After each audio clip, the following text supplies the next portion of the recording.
आज संत सेवालाल जयंती जो मनाई जा रही है, इसमें आकर के आपको कैसा लगा? बहुत अच्छा लगा, क्योंकि आज बहुत खुशी का दिन है। एक ऐसे राष्ट्रनायक, एक ऐसे संत जिसको हमारा बंजारा समाज शुरू से मानता आ रहा है, उनके कदमों पे चलता आ रहा है, उनका आशीर्वाद प्राप्त करके समाज में अच्छी बातें पहुंचाने का काम करता है। आज 285वीं पुण्यतिथि संत सेवालाल जी की थी, और जितना समाज है, एक ऐसे ऐसे संतों को, जैसे बाबा लखी शाह बंजारा जी के बारे में भी आपने सुना, उनके बारे में भी अभी बोल रहे थे, तो उन्होंने भी बहुत शिक्षा दी, क्योंकि वो संत भी थे और एक योद्धा भी थे और एक बहुत बड़े व्यापारी भी थे। उन्होंने समाज के लिए जो कुछ किया है ये सब लोगों के सामने है। जैसे कि गुरु तेग बहादुर जी का जब औरंगजेब ने सर कलम करके शहीद कर दिया था, तो उस वक्त उनका धड़ उठा के बाबा लखी शाह बंजारा जी अपने घर के अंदर, अपने मकान के अंदर रख के, उसने रुई रख के आग लगा के उसका संस्कार कर दिया था, ताकि हमारे गुरु जी के साथ कहीं भेद भी ना हो। तो आज इस प्रोग्राम में ओम बिरला जी पहुंचे थे, जो एक मानी हुई हस्ती है जिसको पूरी दुनिया देखती है। और यहाँ पहुंचे हुए थे संजय भाऊ राठौर जी, जो महाराष्ट्र के कैबिनेट मिनिस्टर हैं, जिन्होंने बहुत बड़ा कार्य किया। गौरा देवी हमारे बाजीगर बंजारों की काशी है, और वहाँ लगभग 600 करोड़ रुपए मंजूर करवा के एक ऐसा भव्य मंदिर बनवाया है, ताकि इस दुनिया के कोने कोने से लोग ये मान सकें कि जिन्होंने, जिस बंजारा समाज का देश में इतिहास है, उनकी कोई जगह है, उनका स्थान है, उनका हमारा लखी शाह बंजारा जी के नाम इतनी ज़मीन थी, इतने अमीर आदमी थे कि वे एशिया के सबसे बड़े अमीर आदमी थे। जो राष्ट्रपति भवन बना हुआ है, जो इतनी बड़ी इमारतें बनी हुई है, तो बाबा लखी शाह बंजारा की ज़मीन में बनी हुई है। तो आज हम ओम बिरला जी से ये भी निवेदन कर रहे थे कि जिन्होंने राष्ट्रपति भवन के लिए जगह दी हुई है, तो उनके एक प्रोग्राम के लिए या दिल्ली के अंदर कोई 10-20 मरले जगह नहीं है क्या?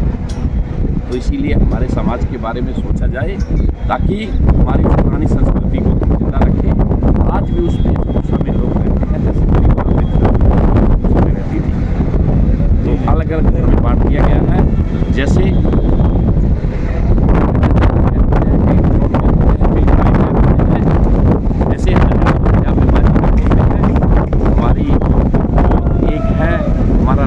एक है, हमारा खाना एक है, हमारी बोली एक है। तो इसीलिए हम सबको बांटा हुआ है।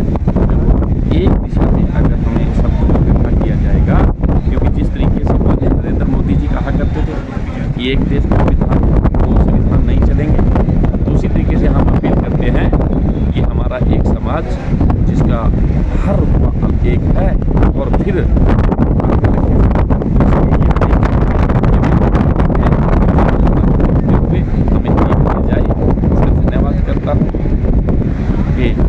चैनल का जो ये हर कोने कोने में आवाज़ पहुंचाएगा और समाज की बात रखेगा।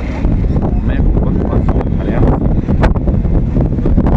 उत्तरी भारत का भारी हूँ, ये देख रहा हूँ हरियाणा में बाजीगर समाज का प्रदेशाध्यक्ष हूँ, और गुलाचिका से पिछली बार विधायक था, और आज भारतीय जनता पार्टी का प्रदेश योजक हूँ, जाति प्रमुख।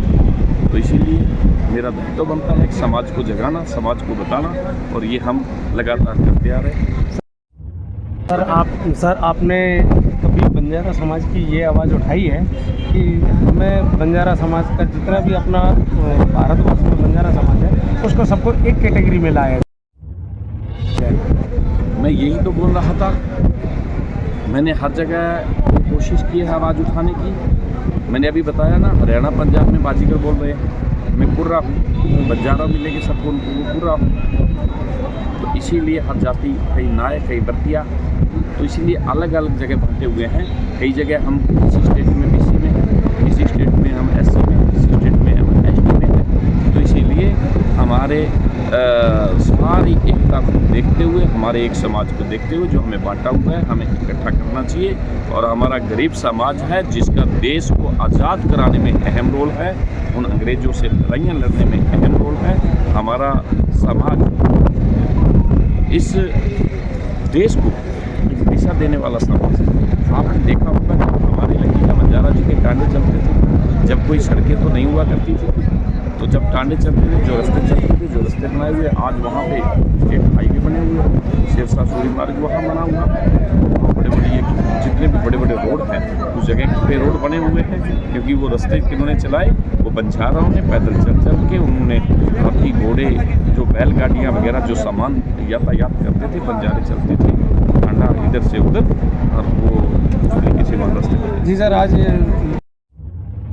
आप जो इतना बता रहे हैं वो हम मानते हैं और जानते भी हैं कि सारा बंजारा समाज की देन है। लखीसा बंजारा का काफिला जहाँ से निकलता था, रास्ता बन जाता था, जितने भी ग्राउंड ट्रंक रोड वगैरह जितने भी हाईवे हैं वो सारे उसी की हमारे महान पूर्वज की देन है। और मैं ये कहता हूँ कि किस तरीके से ये जो है सरकार आज तक जो है क्यों नहीं कर पा रही है, बंजारा समाज को एक कैटेगरी में क्यों नहीं कर पा रही है, इसका कोई रीज़न है? या एक साथ ये पूरा बंजारा समाज जागृत होकर के कब आएगा ताकि अपने आप को जो है ये कर सकें कि हम जो है एक कैटेगरी में आ सकें? देखिए, जब एक देश में 2 विधान थे, 2 संविधान थे, तो उस वक्त क्या कहेंगे क्यों नहीं कर पाए? राम मंदिर अब बना है, सैकड़ों सालों से आज बनाया गया है, तंबू में देखा गया, वो क्यों नहीं बन पाया? और बंजारा समाज हमारा अलग अलग बंटा हुआ है, ये भी उसी तरीके से, उसी तर्ज पे जब अब शुरुआत हुई है। एक ऐसे देशभक्त, एक ऐसे योद्धा, एक ऐसे राष्ट्र नायक, मैं तो संत कहूँगा, जो मोदी जी आए हैं, वो सब समाज की सुनते हैं, वो करेंगे। का कहना है कि पिछली सरकारों ने फूट डालो राज करो वाला जो हिसाब किया है, उसी तरीके से बंजारा समाज को अलग अलग कैटेगरियों में बांट रखा है।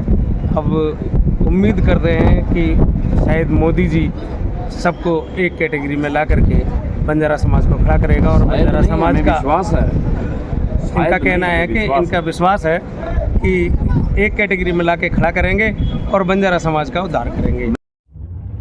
मैं कुलवंत बाजीगर आपके सामने इंटरव्यू दे रहा हूँ और ये दावा कर रहा हूँ कि माननीय नरेंद्र मोदी जरूर करेंगे। और आप कभी इंटरव्यू ऐसे लोगे अगले कुछ ही टाइम में, माननीय नरेंद्र मोदी सुनेंगे, हमें विश्वास है।